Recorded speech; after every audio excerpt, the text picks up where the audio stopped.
සමස්ත ලෝක කතිකාවට බඳුන් වූ අපූර්ව පොදු මිනිසෙකු වූ එතුමන්ගේ දසුන පවා ලෝකවාසී සැම දනාද පුබුදුවාලන්නට සමත් විය.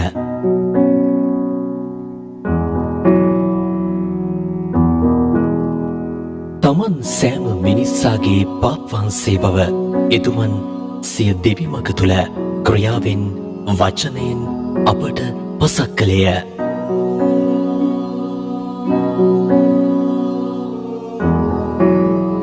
කාදිනර් බර්ගෝලියෝ ලතින් අමරිකානු පූජකතුමන් කතෝලික සභාවේ අධ්‍යාපනය සමාජ සාධාරණත්වය ධර්මදේශනය ඇතුළු විවිධ දූත සේවාවල ප්‍රමුඛ දූත මෙහෙවරක නියැලුණු ජෙසු නිකායික පියතුමෙකි.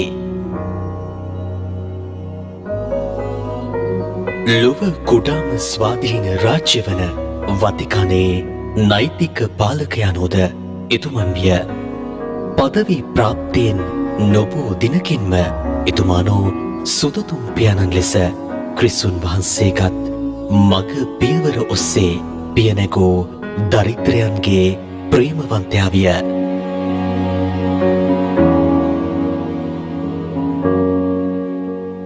සාමාන්‍ය ජීවිතයේදී පාප් වහන්සේ සරල නිහතමානී අල්පේච්ඡ ජීවිතයක් ගත කළ පුද්ගලයෙකි. දුප්පතුන්ට නිතරම දයාන්විත පියකු වූ ෆ්‍රැන්සිස් සුදතුම් පියාණන් දෙවි පියාණන්ගේ අසීමිත දයාව පිළිබඳ ජීවමාන සාක්ෂියක් විය. 2013 වසරේදී ශුද්ධාසනයේ කාර්යභාරයන්හි කටයුතු ආරම්භ කළ එතුමානෝ සිනහවේ සාමයේ දූතයෙක් ලෙස සිය අපොස්තලික වගකීම ඉටු කළ ආකාරය ප්‍රශංසනීයයි.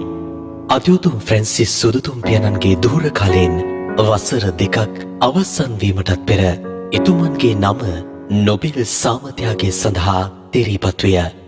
ජාත්‍යන්තර ටයිම්ස් සංග්‍රහව එතුමාව 2013 වසරේ පුද්ගලයා ලෙසද නම් කළේය.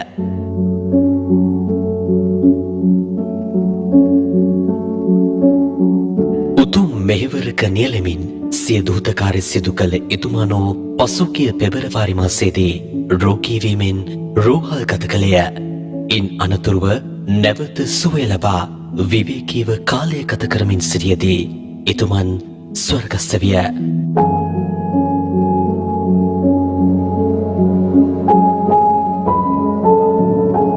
එතුමන් ස්වර්ගස්ථ වන විට 88 වන වියේ පසුවිය.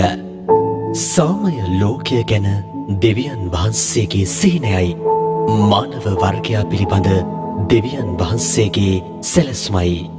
දෙවිඳුන්ගේ තිලිනයක් වන සාමය උන්වහන්සේ හා මිනිසා අතර වන සමගි සන්ධානයේ ඵලයකි. මිනිසාට සාමයේ නිර්මාපකයන් බවට පත්විය හැක්කේ අප දෙවියන් වහන්සේ හා සමගි සන්ධානගත වන තරමටමය.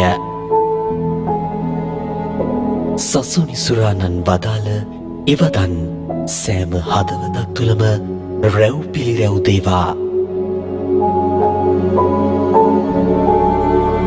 විශ්වීය කතෝලික සභාවේ ඉදිරි තීරණාත්මක කාලය වෙනුවෙන් ශුද්ධාත්ම මඟ පෙන්වීම අයදිමින් අපි යාඥා කරමු.